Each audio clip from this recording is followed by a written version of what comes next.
Good evening to all of you. और आज हम लोग शुरू करने वाले हैं अपना नेक्स्ट लेक्चर। इस लेक्चर में काफ़ी सारी चीज़ें आपको बहुत ही क्लैरिटी के साथ समझ में आने वाली हैं, लेकिन इस लेक्चर के अंदर जो फील करने वाली चीज़ें हैं वो बहुत ज़्यादा है। बट आपको काफ़ी कम ऐसी चीज़ें मिलेंगी जो मैथमेटिकली आपको समझाई जाएंगी। सर ये क्या बात आप कर रहे हैं? बिकॉज हमने पहले ही लेक्चर में आपको बताया था कि atom is just a concept. सारे वैज्ञानिक आए, सबने अपनी अपनी सोच को बताया, बट एटम उससे कुछ इतर निकला, एटम उससे कुछ अलग निकला। तो हम लोग आज वही बात करने वाले हैं कि अब हम लोग बोर्स मॉडल पढ़ चुके हैं, स्पेक्ट्रा को डिफाइन कर लिया, अब क्या था सर? तो बहुत ही ध्यान से सुनिएगा, एक छोटी सी बात, और इसको आपको दिमाग में रखना होगा। अब जो आगे हम लोग चलेंगे, तो हम लोग पहुंच चुके थे अभी, अगर आपको याद हो तो हम लोगों ने बोर्स मॉडल पढ़ा है। बहुत ध्यान से देखिएगा। और बोर्स मॉडल बहुत कुछ हमें बताया, आज तक भी उसमें बताई हुई बहुत सारी चीजें, बहुत सारे कॉन्सेप्ट्स यूज होते हैं, तो वो तो काफी अच्छी बात है। बट बोर्स मॉडल से हम लोग quantum mechanical model of atom पे पहुंचे। बहुत ध्यान से सुनिएगा। बोर्स मॉडल से क्वांटम मैकेनिकल मॉडल तक की जर्नी। तो ये क्यों हुआ सर? अगर बोर्स मॉडल था, ऑब्वियसली अब आपको पता है कि इसके फेल होने के क्या रीजंस थे, क्यों, क्या डिसएडवांटेजेस या लिमिटेशंस थी बोर्ड मॉडल की। बट अगर ये फेल हो गया तो उससे आगे की कहानी क्या? तो बोर्स मॉडल से क्वांटम मैकेनिकल मॉडल, जहां पर आप डिफरेंट डिफरेंट क्वांटम नंबर्स के बारे में पढ़ेंगे कि what is principal quantum number, what is azimuthal quantum number, what is magnetic quantum number and what is spin quantum number. तो बहुत ही आसान है, वो समझा दूंगा मैं।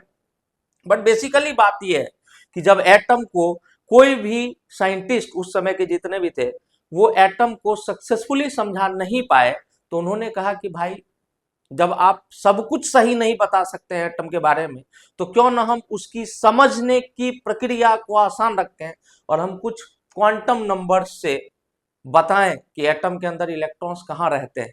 लेकिन यहां से यहां पहुंचने में बहुत लोगों का योगदान था। यहां पर देखिएगा कि एक आपको योगदान दिखेगा, अभी थोड़ी देर में मैं दिखाऊंगा कि बोर के बाद एक आदमी आया जिनका नाम था सोमरफेल्ड, जिन्होंने एक मॉडल दिया, बोर्स सोमरफेल्ड मॉडल। अच्छा सर, इनका भी योगदान था। और किसी का सर? बिल्कुल है। और एक आदमी आए जिनका नाम था डी ब्रॉगली। डी ब्रॉय भी कई लोग पढ़ते हैं, हम लोग बिहार के हैं, हम लोग डी ब्रॉगली ही पढ़ेंगे। कहा जाता है डी ब्रॉगलीज हाइपोथेसिस, इसको समझने का प्रयास करेंगे। और फाइनली इनके बाद, दोनों के बाद एक और आदमी आए जिनका नाम था Heisenberg. Heisenberg's uncertainty principle, uncertainty principle. तो आपने कहा सर बात तो सही है। अब इस कहानी में एक रोचक तथ्य और भी है, अगर आप गौर से सुन रहे हैं मेरी बात को। तो जिस समय हिटलर का शासनकाल था जर्मनी के अंदर, और वो यहूदियों यानी ज्यूस को लेकर के काफी ज्यादा वी कैन से नेगेटिव थे, वो काफी धार्मिक उन्मादी बोलते हैं इंग्लिश में, फैनेटिक बोलते हैं। He was a religious fanatic, Hitler. तो उसने सबको बोल दिया कि हमें एटम बॉम्ब बनाना। और आपको पता है कि अल्बर्ट आइंस्टाइन, जो कि जर्मनी में ही पैदा हुए थे, वो उस समय वहीं थे। तो ढूंढ ढूंढ के जब मारा जाने लगा उन्हीं के अपने लोगों को, अल्बर्ट आइंस्टाइन भी एक जूविश थे, यहूदी थे। तो जब मारा जाने लगा तो लोगों ने कहा कि भैया भाग जाओ छोड़ करके। तो अमेरिका में जाकर उन्होंने शरण ली, और finally he has given the secret of is equal to M C square to the world, as well as W J Oppenheimer, जिन्होंने वहां पर एटॉमिक बॉम्ब का निर्माण किया। बट बहुत कम लोग ये बात को जानते हैं कि उनके ही कॉन्टेम्प्ररी साइंटिस्ट थे, उनके कॉन्टेम्प्ररी साइंटिस्ट थे कौन? हाइजेनबर्ग, जो कि जर्मनी के ही थे। And he was the probably the first person on the planet earth who exactly knows how to make an atomic bomb। But उनको पता था कि ये बॉम्ब बना के अगर मैंने हिटलर के हाथों में दे दिया तो दुनिया तबाह हो जाएगी, इसलिए इन्होंने नहीं दिया था। तो इस वजह से भी इनका थोड़ा सा रिस्पेक्ट है मार्केट में, हाइजेनबर्ग का। Heisenberg uncertainty principle, delta x into delta P greater than equal to H by 4 pi, हमें इसको भी समझना होगा। आपने कहा बिल्कुल समझेंगे सर। सोमरफेल्ड से चलेंगे, डी ब्रोगली हाइपोथेसिस करेंगे, हाइजेनबर्ग को समझेंगे, और फाइनली एक और last but not the least, जिसके बारे में तो हमें बहुत कम पढ़ना है, श्रोडिंगर वेव इक्वेशन। अगर मैं नीट के सिलेबस की बात करूं तो नाम मात्र का भी शायद ना पढ़ना हो ये, लेकिन जेई के सिलेबस में आपको थोड़ा बहुत पढ़ना है, तो मैं हल्का सा इसको एक टच करके तब वहां से निकलूंगा। सोमरफेल्ड पढ़ेंगे, डी ब्रोगली पढ़ेंगे, हाइजेनबर्ग पढ़ेंगे, श्रोडिंगर पढ़ेंगे, तब जाके समझ में आएगा कि एटम के क्वांटम मैकेनिकल मॉडल की क्या आवश्यकता थी, एटम का क्वांटम मैकेनिकल मॉडल क्यों लाना पड़ा, क्योंकि बाकी जितने भी मॉडल्स थे वो सारे फेल हो गए थे सर, हमारे पास कोई चारा ही नहीं था। सबने बोला एटम ऐसा है, फिर दूसरे ने आके बोला एटम ऐसा है ही नहीं। तो इस तरह की जब बातें हुई, जैसे अब आगे बढ़ते हैं, और इस क्रोनोलॉजी को आपको याद रखना है कि सर बोर्स मॉडल से लीप करके जंप लेके जा रहे हो आप क्वांटम मैकेनिकल मॉडल तक, लेकिन रास्ते में ये जो 4 छोटे छोटे ब्रिज हैं इनको आपको याद रखना होगा। आपने कहा सर रख लेंगे, कोई दिक्कत नहीं। अब चलिए, ये जो कहानी है वो क्लियर होनी चाहिए दिमाग में कि कैसे कैसे कहां कहां से हम लोग आगे बढ़े हैं। चलिए शुरू करते हैं बहुत ही प्यार से, और हम लोग आज पढ़ने वाले हैं सोमरफेल्ड मॉडल। इसको बोर्स सोमरफेल्ड मॉडल भी कहा जाता है, क्योंकि बोर्स के बिना इस मॉडल का कोई औचित्य नहीं है। इन्होंने कहा था, it states that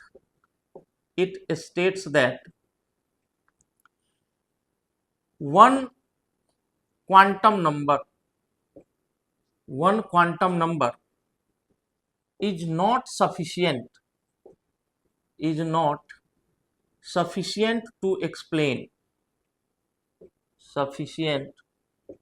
to explain an orbit, as the atomic orbits are not circular। क्योंकि पहला पोस्टुलेट आप याद करिए कि इलेक्ट्रॉन सर्कुलर पाथ में मूव करते हैं, और सोमरफेल्ड पहले ही अपनी बात में कह रहा है कि जो एटॉमिक ऑर्बिट्स हैं these are not circular, as the atomic orbits are not circular but they are elliptical. ये इलिप्टिकल शेप के होते हैं। अच्छा याद करिए, जैसे मान लीजिए कि एटम यहाँ है, न्यूक्लियस यहाँ है, तो ऑर्बिट्स कुछ इस तरह के होते होंगे और होते हैं। आज तो पता है हमको कि एटम के जो ऑर्बिट्स होते हैं वो इलिप्टिकल होते हैं। आपको याद आया होगा कि एक भारत की जो परमाणु वो भाभा एटॉमिक रिसर्च सेंटर वगैरह है, उसका लोगो आपको याद आ रहा होगा कि हाँ सर बात तो सही कह रहे हो आप। इलिप्स कैसा होता है? एक अंडे के जैसा आकार, मतलब इस तरह का होता है एक ऑर्बिट, ना कि बोर्स के द्वारा कहा गया जैसा था वैसा होता है। तो यहाँ पर एक मान लीजिए कि एक सर्कल है, आप इमेजिन करिए कि एक सर्कल है, तो एक सर्कल के अंदर तो एक ही रेडियस होगा। सर यहाँ का डिस्टेंस आर है, तो यहाँ का डिस्टेंस कितना, ये भी आर है, इधर का कितना, ये भी आर है। एक पॉइंट से सरकमफेरेंस समान दूरी पर होता है। लेकिन अगर आप एक बात करें इलिप्स की, तो यहाँ पर इलिप्स के अंदर ये मेजर एक्सिस होता है, this is major axis, and this smaller axis is called minor axis. बहुत ज्यादा डीप में नहीं जाना है, बस आपको एक शब्द सुनना है, इसलिए एनसीईआरटी में शायद दिया भी नहीं हुआ है, लेकिन हमको इतना समझ में आना चाहिए कि अगर हम बात कर रहे थे मेजर एक्सिस, एक ही एक्सिस हमको भी समझ में आ रहा था। मानो डायमीटर की बात करो तो एक ही लेंथ से पूरा एटम को आप डिफाइन कर सकते हो, क्योंकि सेंटर के अबाउट तो समान होगा पूरी तरीके से। लेकिन यहाँ पर उन्होंने कहा कि नहीं सर, आपका सिर्फ प्रिंसिपल क्वांटम नंबर से काम नहीं चलेगा, आपको एजीमुथल क्वांटम नंबर लाना होगा। वो प्रिंसिपल क्वांटम नंबर क्या था? n is equal to 1 2 3 4 5। जो एनर्जी लेवल्स आप देख रहे थे या जो ऑर्बिट्स देख रहे थे, उन्हीं का जो नंबर है that is principal quantum number. तो यहाँ मैं इसको एक लाइन में समराइज कर दे रहा हूं, और नोट करके हम यहाँ लिख रहे हैं कि सोमरफेल्ड सजेस्टेड, तो मैं लिख रहा हूं he suggested one more quantum number. आपने कहा कि ठीक है सर, और उसने कहा कि अगर आप n के जगह n के साथ एक और क्वांटम नंबर k ले लेते हैं, क्या ले लेते हैं सर? k ले लेते हैं, तो आप इसको बहुत आसानी से कर सकते हैं। Radius of nth orbit bore के हिसाब से क्या था? तो उन्होंने कहा n² h², divided by 4 pi square M K Z E square. तो अगर मैं radius of nth orbit Bohr's Sommerfeld के हिसाब से कहूं तो उन्होंने बस इतना कहा कि जहां जहां पर n है वहां पर आप n प्लस के कर दो and the whole model will be transferred to Bohr Sommerfeld model. यानी कि अब एक क्वांटम नंबर की बात मत करो, n प्लस के की बात करो। अगर n मेजर एक्सिस को रिप्रेजेंट करता है तो k माइनर एक्सिस को रिप्रेजेंट करेगा। छोड़िए सर मैथमेटिक्स छोड़िए, साधारण सी बात समझिए कि जितने भी फॉर्मूले हैं बोर्ड्स के, जहां जहां पर प्रिंसिपल क्वांटम नंबर n आपको दिखता है वहां से n को हटा दीजिए और n प्लस के को डाल दीजिए, तो वो पूरा का पूरा model, the whole Bohr's model will be transferred to Bohr's Sommerfeld model. इसलिए इतना ज्यादा इंपॉर्टेंट नहीं है, बस ये बात याद रखनी है आपको कि in actual sense the orbits are not circular, they are elliptical in shape. जैसे आपको याद है बचपन में एक शक्तिमान का वो आता था, सीरियल आता था शक्तिमान मुकेश खन्ना वाला, तो उसमें देखते थे जब यहाँ पे उसका टाइटल ट्रैक चल रहा होता है तो एक यहाँ पर बन रहा होता था, आई होप कि आपको याद हो, बीच में एक परमाणु जैसा और उसके इलिप्टिकल ऑर्बिट्स। तो जो इलेक्ट्रॉन होते हैं वो एटम के चारों तरफ वास्तविक जो उनकी कक्षा है, वास्तविक जो उनकी ऑर्बिट की जो पोजीशन है वो इलिप्टिकल है, सर्कुलर नहीं है। चलिए पहला बात आपने समझ लिया है, बहुत ज्यादा कुछ है नहीं इसमें, बस n को n प्लस के से रिप्लेस कर देना है और सोमरफेल्ड मॉडल यही कहता है। चलिए ये भी एक अवधारणा है, हर व्यक्ति की एक सोच थी, उन्होंने अपनी अपनी सोच को रखा और फाइनली जब क्वांटम मैकेनिकल मॉडल आया तो ये प्रूव भी हुआ कि जो ऑर्बिट का शेप है वो वास्तव में इलिप्टिकल ही है। तो अच्छा लगा सबको। चलिए आइए अब जो दो मॉडल्स हैं जो हमको लेके जाएंगे बहुत शांति के साथ, बोर्स मॉडल से, मैं बार बार ये लिख रहा हूं, बोर्स मॉडल से अपना ट्रांजिशन होने वाला है quantum model of atom, quantum mechanical model. तो जब आप यहां से यहां जाओगे सर तो पुनः याद रखना है कि दो ही ऐसे प्रिंसिपल्स हैं जो आपको यहां से यहां ले जाते हैं। एक का नाम है डी ब्रॉय हाइपोथेसिस, ऑब्वियसली अब देखें खुद आप, नाम में ही लगा हुआ है हाइपोथेसिस, मतलब ये भी एक सोच है, ये भी एक एजम्पशन है। और फिर यहां पर लास्ट में है Heisenberg's uncertainty principle, Heisenberg uncertainty. Uncertainty का मतलब प्रोबेबिलिटी भी होता है। तो अब आप समझ रहे हैं कि धीरे धीरे हम लोग एक मैथमेटिकल खेल की तरफ आगे बढ़ रहे हैं, लेकिन बहुत पेशेंस है। मैंने पहले कहा है आज का लेक्चर समझना मुश्किल है लेकिन फील करना बहुत आसान है, तो हम लोग फील करने वाले हैं आज का लेक्चर। देखिए कैसे, जैसे डी ब्रॉगली साहब आए, उन्होंने कहा कि भैया जैसे डी ब्रॉगलीज हाइपोथेसिस, हाइपोथेसिस, ठीक है बढ़िया बात है सर। उन्होंने कहा कि अगर एक वेव से का पार्टिकल नेचर हो सकता है, अगर एक वेव का पार्टिकल नेचर हो सकता है देन एक पार्टिकल का भी वेव नेचर हो सकता है। बहुत अच्छी बात है सर, बहुत ही सुंदर बात है, बहुत प्यार से समझिएगा इसको। जैसे हम लोगों ने वेव था ना भाई, लाइट वेव है, ढेर सारे इलेक्ट्रोमैग्नेटिक वेव है, बट हमने black body radiation, photo electric effect and atomic spectra की मदद से क्या स्टेब्लिश किया, हम लोगों ने स्टेब्लिश किया कि अगर एक कोई वेव है तो उसका पार्टिकल नेचर भी हो सकता है, और अगर पार्टिकल नेचर नहीं है तो आप इन सारे फेनोमेनन को स्टेब्लिश ही नहीं कर सकते थे। आपने कहा सर अच्छी बात है। डी ब्रॉगली ने इसका उल्टा कहा, उन्होंने कहा भाई साहब सुनो, अगर एक इलेक्ट्रोमैग्नेटिक रेडिएशन का पार्टिकल नेचर हो सकता है तो एक पार्टिकल का भी वेव नेचर हो सकता है, दैट्स ऑल। चलिए इसको प्रूव करते हैं। अगर हम जाने तो वी नो, एक फॉर्मूला था E बराबर H nu is equal to S C by lambda. If we are talking about a single photon, उसके साथ एनर्जी एसोसिएटेड है एच न्यू इंटू मतलब is equal to S C by lambda. तो आपने कहा sir बहुत अच्छी बात है, this is our equation number 1। Second, E is equal to M C squared, Einstein theory of relativity. तो आपने कहा सर ये भी बहुत अच्छी बात है। यहां पर इक्वेटिंग इक्वेशन 1 एंड 2, आपने कहा सर इक्वेट कर लो, तो क्या हो जाएगा SC by lambda is equal to MC square, एक कटेगा C से C, यहाँ पर क्या बचेगा MC, लेमडा की वैल्यू क्या हो जाएगी सर H बाई MC। तो ये किसके लिए हुई, ये तो फोटोन या कोई इलेक्ट्रोमैग्नेटिक पार्टिकल या कोई क्वांटम है उसके लिए, ये किसके लिए है for a quantum, for a quantum particle. आपने कहा सर अच्छी बात है, समझ गए बात को आपकी।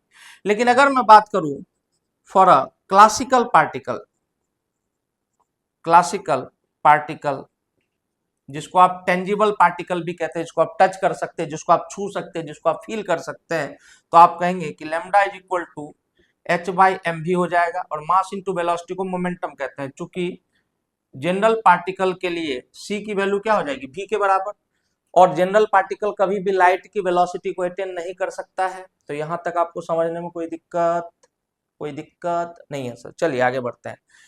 तो अब आपने कहा कि सर आपका जो फॉर्मूला है वो कहाँ आ गया है, lambda is equal to H by M V पे आया है, is equal to H by P से मोमेंटम को रिप्रेजेंट किया जाता है। अब जरा आराम से आगे बढ़िए, तो वी नो में चलिए और मुझे बताइए कि काइनेटिक एनर्जी जिसको कि हम मान लेते हैं E, let the kinetic energy be E, capital E, तो E इज इक्वल टू क्या लिख सकते हो आप, हाफ एम बी स्क्वायर। अच्छा सर, क्या मैं इसको उल्टा लिख दूं, half M V square is equal to capital E, आपने कहा लिख दो सर। इसका मतलब कि multiplying both side by m, आप दोनों साइड m से मल्टीप्लाई करोगे तो क्या हो जाएगा, M V square is equal to 2E ले लेते हैं पहले, तब लिख देते हैं मल्टीप्लाइंग बोथ द साइड्स, आप दोनों साइड्स बाय m, तो ये क्या बन जाएगा एम स्क्वायर वी स्क्वायर, क्योंकि एक m इधर भी मल्टीप्लाई होगा एक m इधर भी, इज इक्वल टू क्या हो जाएगा 2ME। और यहां से देखिए तो एम भी का होल स्क्वायर इसको लिखा जा सकता है, आपने कहा बिल्कुल लिखा जा सकता है, is equal to twice ME, जहां पर m है mass of the particle and E क्या है मेरे बच्चों, E है kinetic energy of the particle, इसलिए M V is equal to क्या हो जाएगा रूट अंडर, ये स्क्वायर इधर जाएगा क्या बन जाएगा रूट, चलिए √2ME where E is the kinetic energy. आपने कहा सर अच्छी बात है, अच्छा सर बहुत ही बढ़िया। आराम आराम से देखिए चले कहां से है, E बराबर SC बाई लेमडा, ए बराबर MC स्क्वायर, दोनों इक्वेशन नोन है, दोनों पार्टिकल की एनर्जी को बताते हैं, दर्शाते हैं, समझाते हैं, दोनों को हमने इक्वेट किया, SC by lambda is equal to MC square हो गया, MC square lambda H by MC, H by M V, क्योंकि नॉर्मल पार्टिकल के लिए C वेलोसिटी नहीं हो सकती, ये क्वांटम पार्टिकल के लिए है। फिर lambda equal to H by MB, H by P, फिर हमने देखा काइनेटिक एनर्जी को किस तरह से हम इस रूप में ला सकते हैं, तो इसका मतलब है कि काइनेटिक एनर्जी को हमने यहाँ देखिए क्या बना दिया √2ME, एम भी को मतलब मोमेंटम को हम लिख सकते हैं √2 इंटू काइनेटिक एनर्जी रूट के अंदर में, तो आपने कहा ठीक है सर। चलिए आगे बढ़ते हैं, एक बात और बताइए कि if a particle is accelerated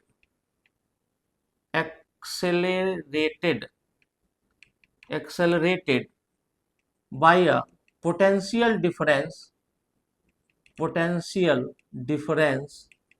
of V volt, then its kinetic energy will be, क्योंकि वोल्टेज क्या करता है sir, work done per unit charge है, तो अगर कोई चार्ज पार्टिकल है जिसका चार्ज मान लीजिए कि Q है, let the charge be Q, और पोटेंशियल डिफरेंस है V, तो उस पर कितना वर्क डन हो जाएगा Q इंटू V, तो जो काइनेटिक एनर्जी होगी पार्टिकल की वो क्या होगी Q इंटू V। तो अब देखिए यहाँ पर एम भी की वैल्यू इतनी आई और E की जगह हम क्या रख सकते हैं, तो आप कह देंगे कि सर उस केस में काइनेटिक एनर्जी की वैल्यू आ जाएगी Q इंटू V। अच्छा, अब मैं इन सारे फॉर्मूला में एक KTG का फॉर्मूला जोड़ रहा हूं, याद रखिएगा इसको भी, फ्रॉम KTG यानी काइनेटिक थियोरी ऑफ गैसेस, एक और काइनेटिक एनर्जी का फॉर्मूला होता है, इसको बोलते हैं एवरेज काइनेटिक एनर्जी या एवरेज ट्रांसलेशनल काइनेटिक एनर्जी। ये होता है 3/2 KB इंटू टी, जहां पर KB है बोल्ट्जमैन कांस्टेंट मेरे बच्चों, कौन सा कांस्टेंट, बोल्ट्जमैन कांस्टेंट, जिसकी वैल्यू होती है 1.38 इंटू 10⁻⁻23 जूल पर केल्विन। आपने कहा ठीक है सर, और टी होता है टेम्परेचर, वो भी इन केल्विन, तो आपने कहा ये भी ठीक है सर, कहीं कोई दिक्कत नहीं, आराम आराम से, हड़बड़ाना नहीं। अब देखिए कितना प्यारा और बहुत ही न्यारा, मैं खाली इसको मिटाऊंगा और आपका सारा डाउट खत्म हो जाएगा। आप चाहे तो मुझे पॉज कर सकते हैं, आप जो चाहे वो कर सकते हैं, आपके हाथ में तकनीक है भाई। चलिए, बहुत ही सुंदर घटना। आगे आइए जरा, देखिए तो क्या बन गया हम लोग के पास। Lambda is equal to H by p, Planck's constant by momentum, is equal to H by M भी। अच्छा सर, इसमें भी कोई दिक्कत नहीं है। अगर हमें काइनेटिक एनर्जी दी और तब लेमडा पूछे तो हम लिख देंगे रूट अंडर 2m ई, जहां ई क्या है मेरे बच्चों, ई वही है काइनेटिक एनर्जी। अगर किसी पार्टिकल को भी पोटेंशियल डिफरेंस एक्सेलरेट करा दे जिसका चार्ज क्यू हो, तो काइनेटिक एनर्जी क्या होगी, क्यू इंटू वी।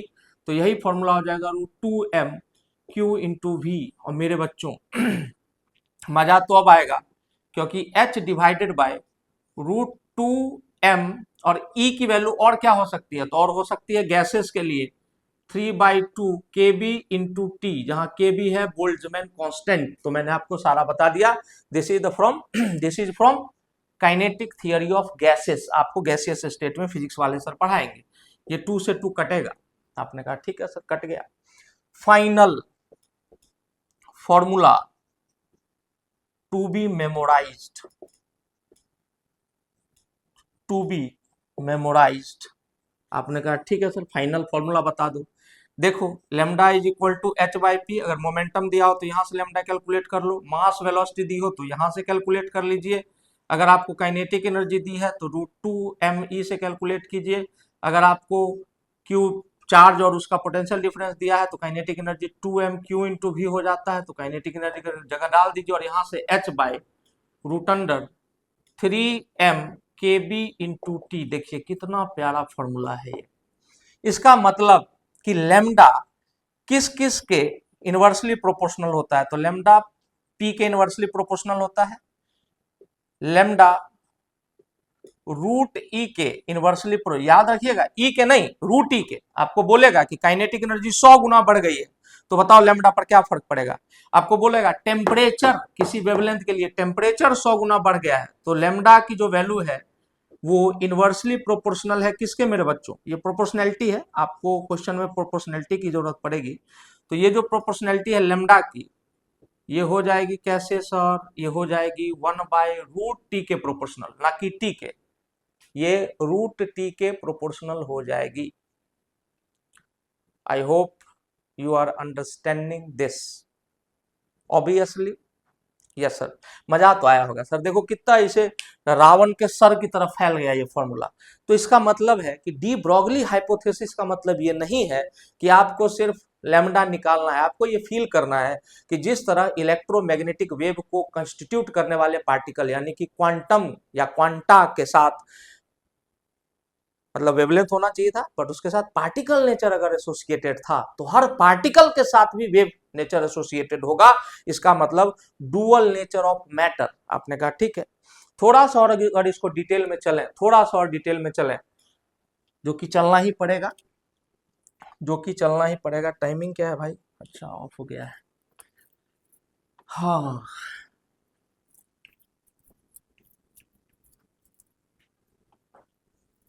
आपने कहा कि सर बात तो बहुत सुंदर है, समझ में भी आ रही है।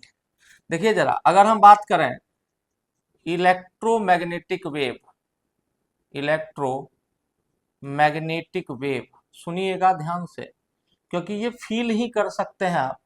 और इधर मैं लिख रहा हूं मैटर वेव, दोनों अलग अलग वेव। तो इलेक्ट्रोमैग्नेटिक वेव है, ये एसोसिएटेड है, एसोसिएटेड विथ क्वांटम। अच्छा, ये इमेनेटेड बाय या formed by the interaction of, formed by the interaction of कौन सा फील्ड मेरे बच्चों, तो आप कहेंगे कि formed by the interaction of electric field and magnetic field. ये भी सुंदर बात है, कहीं से कोई दिक्कत नहीं है। आपको याद होगा perpendicularly varying electric field magnetic field वाला कुछ कुछ कहानी बताया था आपको, ऐसा कुछ ऐसा ऐसा, ठीक है, याद ही होगा। आगे बढ़ते हैं। Velocity equal to velocity of light, इनकी वेलोसिटी लगभग वेलोसिटी ऑफ लाइट के बराबर हुआ करती थी। और यहां पर देखिए matter wave associated with tangible matter, कोई भी ऐसा चीज, गेंद, गाड़ी, कुछ भी, कुछ जिसको आप टच कर सकते हो उसके साथ ये वेव एसोसिएटेड होती है। अगर कोई पार्टिकल बहुत तेजी से मूव कर रहा है और उसका मास बहुत ही कम है तभी ये वेव आपको दिखेगा, otherwise this wave has no meaning, ये भी आगे समझाऊंगा। तो formed by the interaction of electric field and magnetic field, यहां पर associated with tangible matter formed due to velocity of the particle, इसको कोई मतलब नहीं है परपेंडिकुलरली वैरिंग इलेक्ट्रिक फील्ड और मैग्नेटिक फील्ड से, ये due to the velocity of matter या पार्टिकल। जब कोई पार्टिकल मूव करेगा तो ऐसा माना जाता है कि उसके साथ ये वेव एसोसिएटेड होगा, और इसकी वेलोसिटी जो होगी, velocity will be less than the velocity of light, very less लिख सकता था मैं, बट आप लेस देन से भी समझ जाएंगे, वेलोसिटी ऑफ लाइट। अच्छा सर, इसका मतलब कि बात तो सही है, डी ब्रॉगली ने कहा कि अगर एक इलेक्ट्रोमैग्नेटिक वेव का पार्टिकल नेचर हो सकता है तो एक पार्टिकल का भी वेव नेचर हो सकता है। बात तो सुंदर थी, बात तो अच्छी थी, लेकिन कोई काम का नहीं है हमारे, बस हम खाली समझ सकते, इसलिए इसने लिखा de Broglie hypothesis.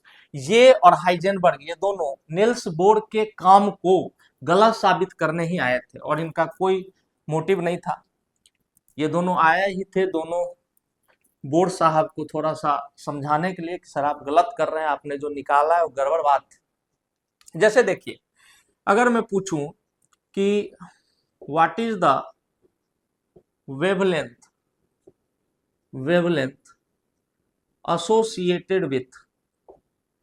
associated with a ball of mass 1 kg moving with a velocity of 100 metre per second. ये तो विजुअलाइज कर सकते हैं, एक बॉल है जो कि 100 मीटर पर सेकेंड के साथ मूव कर रहा है। तो यहाँ पर देखिए क्लैरिफाई हो जाएंगी सारी बातें। Lambda equal to H by M V, आपने कहा ठीक है, 6.626 into 10 to the power minus 34 joule second divided by mass of the गेंद कितना है सर, मास है 1 kg और वेलोसिटी है 100 मीटर पर सेकेंड। आपने कहा ठीक है, कहीं कोई दिक्कत नहीं। अगर आप इसको देखें 6.626 into 10 to the power minus 32 metre, भाई साहब देखो लैम्डा अपना देख लो, हमारे आंखों का जो औकात है वो कितना से है, 3800 कहिए या 4000 कहिए, 7200 कहिए या 7500, बस इतना दूर हम देख सकते हैं। 3800 से 7500 एंगस्ट्रॉम ही इसी वेवलेंथ को हम देख सकते हैं। और यहां पर जो ऑर्डर है आप देखिए 10 to the power minus 32 metre, does this is a meaningful wavelength? No sir, this wave has no meaning.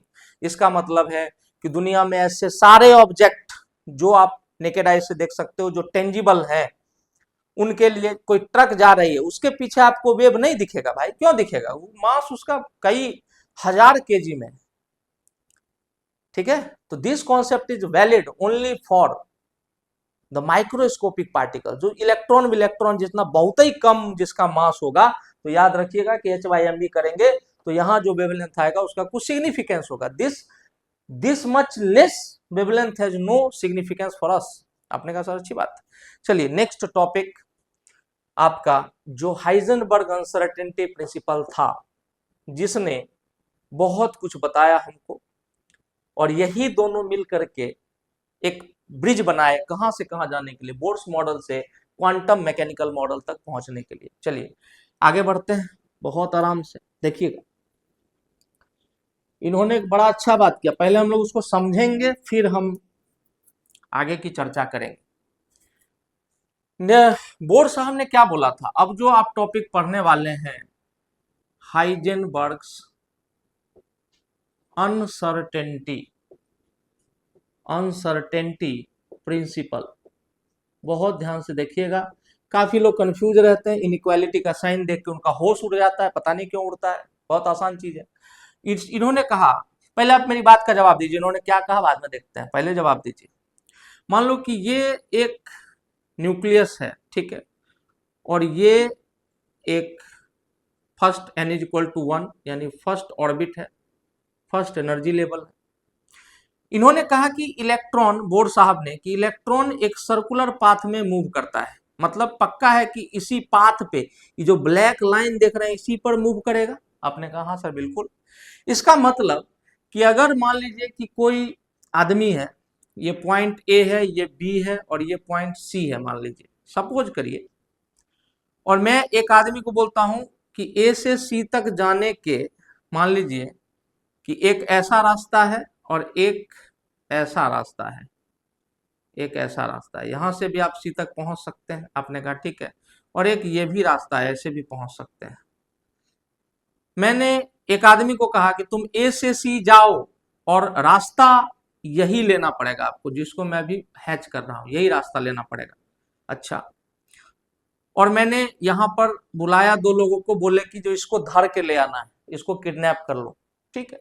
तो ए से सी ये पहुंचेगा, रास्ता भी मैंने फिक्स कर दिया है सर, तब तो इसके पकड़े जाने के क्या चांसेस है?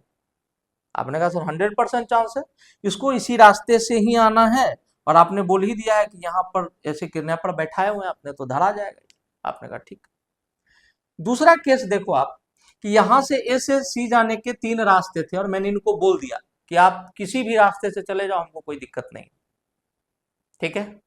तो अब मैंने लोगों को यहाँ पे बिठाया, ये इस रास्ते से निकल करके आ गया यहाँ तक, मैंने यहाँ बिठाया, ये इस रास्ते से निकल गया, मैंने यहाँ बिठाया तो इस रास्ते से मतलब इसके बचने की प्रोबेबिलिटी, संभावना बढ़ गई कि नहीं बढ़ी? आपने कहा बिल्कुल बढ़ी सर। क्यों नहीं बढ़ी? बिल्कुल बढ़ी। अब मेरे को बताइए कि अगर ऐसे अनंत रास्ते हो, इनफाइनाइट लाइंस, अनंत रास्ते हो यहाँ से यहाँ पहुंचने के, तब कितना चांस है कि कोई उसको किडनैप कर लेगा? आपने कहा बिल्कुल नहीं है सर, ना के बराबर है। बट भगवान की इच्छा को कोई नहीं जानता, बट है तो ना के बराबर ही।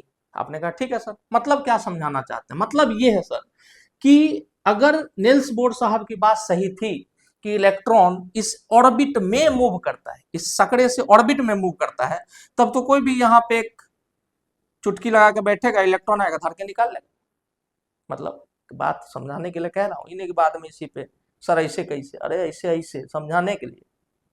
इसका मतलब है कि उन्होंने क्या कहा था कि आप इलेक्ट्रॉन का पोजीशन डिफाइन कर दिए कि इसी रास्ता में घूमना है, और वेलोसिटी भी बता दिए। ले भैया ये कैसे हुआ? इसलिए हाइजेनबर्ग अनसर्टेनिटी, अब सुनिए ध्यान से, it states that it is impossible, it is impossible to determine simultaneously the position and momentum of an electron। मतलब सर, मतलब ये एक पतले से सकरे रास्ते में घूमेगा ऐसा संभव नहीं है। हाँ ये जरूर हो सकता है कि ये इस पूरे रीजन में, आप गौर से देखो, ये इस पूरे रीजन में कहीं भी हो सकता है। ये जो पूरा रीजन दिख रहा है आपको, इसने उसको नया नाम दिया, and he called it orbital, not orbit, orbital. उन्होंने कहा कि a region in 3 dimensional space, a region in 3 dimensional space where the probability of finding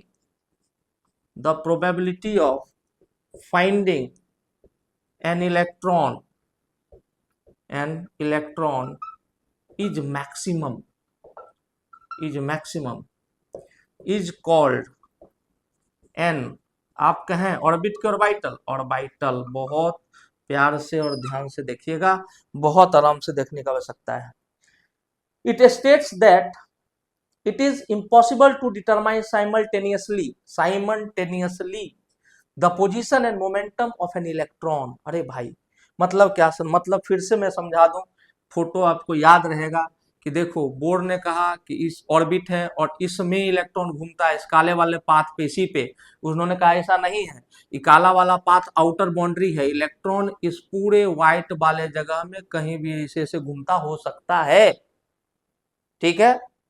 इसलिए उन्होंने कहा कि अगर आप इलेक्ट्रॉन की प्रोबेबिलिटी को फिक्स करोगे, और उन्होंने एक बेल कर्व बनाया जिसको आप नहीं कर सकते हैं अभी पढ़ाई, बेल कर्व, एक इस तरह का कर्व होता है प्रोबेबिलिटी का, और उस कर्व के आधार पर उन्होंने इक्वेशन निकाला था, बस इतना जानिए, delta x into delta P greater than equal to H by 4 pi. अच्छा सर, ये क्या बात हुई? डेल्टा एक्स ये अनसर्टेनिटी इन पोजीशन है, into delta p uncertainty in momentum को हम एम डेल्टा भी लिख सकते हैं, क्योंकि मास तो वेरी करेगा नहीं, वेलोसिटी ही करेगी, greater than equal to H by 4 pi. और आप याद रखिएगा इस इनइक्वालिटी में एक भी चीज अगर आपने कांस्टेंट किया, ये क्या है sir? Delta x uncertainty in position, मतलब कि आप कहां से कहां तक हो सकते हो। जैसे मेरा अगर कोई बोल दे कि सर आपकी पोजीशन का अनसर्टेनिटी बताइए, हम बोलेंगे पूरा पटना। ऐसा तो नहीं है कि हम इस धरती पे कहीं भी हो सकते हैं, मैं पटना में ही कहीं भी हो सकता हूं। तो the maximum uncertainty is that कि inside the boundary of Patna I can be anywhere. तो यहां पर आप डेल्टा एक्स को वही मानेंगे, अनसर्टेनिटी इन पोजीशन। डेल्टा भी क्या होगा? Uncertainty in velocity, in velocity. And I hope if you are understanding it well, तो अब आपको समझ में आ रहा है कि हम लोग करना क्या चाह रहे हैं। सपोज करिए कि आपको एक नंबर लिखना है, जैसे मान लीजिए आपको 400 को रिप्रेजेंट करना है, तो 20 इंटू 20 भी 400 होगा सर, बिल्कुल होगा, कहीं कोई दिक्कत नहीं है। अगर मैं यहाँ पे 10 कर दूं तो 10, तो ये 40 करना पड़ेगा। देख रहे हैं, एक को मैं घटाऊंगा तो दूसरे को बहुत ज्यादा बढ़ाना पड़ेगा। अगर मैं एक को 1 कर दूं तो दूसरे को क्या करना पड़ेगा? 400। वही तो बात है ना सर, क्योंकि अगर दो चीज का प्रोडक्ट कांस्टेंट है, इसका मतलब एक अगर घटेगा तो दूसरा बहुत तेजी से बढ़ेगा। इसका मतलब कि अगर मैं अनसर्टेन पोजीशन को घटा दूं, पोजीशन फिक्स कर दूं एटम के अंदर कि इलेक्ट्रॉन इतने दूर में घूमेगा, तो उसकी वेलोसिटी या मोमेंटम की अनसर्टेनिटी इनफाइनाइट हो जाएगी। ये वाला पार्ट मैं जीरो करूं तो ये वाला पार्ट इनफाइनाइट हो जाएगा, क्योंकि इन दोनों का सम देखो, यहाँ इक्वल टू का भी साइन है, has to be a constant. आपने कहा कि ठीक है, इसमें जैसे ही कोई भी कांस्टेंट वैल्यू आप डालेंगे, इसका इक्वल टू साइन ऑपरेटिव हो जाएगा। इसको बोलते हैं इनइक्वालिटी। आप कोई भी कांस्टेंट डालेंगे, फिर आप इसको कैलकुलेट कर सकते हैं। एच का कांस्टेंट है, 4 पाई कांस्टेंट है, सारा कुछ कांस्टेंट है। कोई एक चीज दे देगा, दूसरा चीज आपसे पूछ लेगा। आपने कहा सर ठीक है, बट मजा अभी भी थोड़ा सा कम आ रहा है, तो हल्का सा और मजा लेते हैं, आखिरी बार। चलिए, आपने कहा है तो ले ही लेते हैं। चलिए, बोर्स मॉडल से क्वांटम मैकेनिकल मॉडल तक जाने के क्रम में दो ऐसे कॉन्सेप्ट्स हैं जिन्होंने बोर को पूरी तरह से गलत साबित किया, ताकि हम लोग एक नया मॉडल, क्वांटम मैकेनिकल मॉडल पर जा सकें। उसी की पढ़ाई चल रही है, उसी का जुगाड़ चल रहा है। जैसे देखिए, मान लीजिए, सपोज करिए, इसको कहते हैं proof by contradiction. What we are up to, हम क्या करने वाले हैं, सॉरी, प्रूफ बाय कॉन्ट्राडिक्शन। तो हम लोग क्या करने वाले हैं सर? हम लोग ये प्रूफ करने वाले हैं कि हाइजेनबर्ग अनसर्टेनिटी प्रिंसिपल सही है, लेकिन पहले ये मान लेते हैं कुछ गलत, फिर उसको सही करेंगे। क्या बोल रहे हैं सर? आप समझ नहीं आ रहा? समझ में आएगा। मैंने आपको कहा delta x into delta P greater than is equal to H by 4 pi है।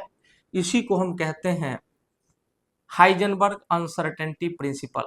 अच्छा सर, हमने कहा लेट द इलेक्ट्रॉन, और देखिए इससे हम क्या प्रूफ करने वाले हैं, let the electron is residing.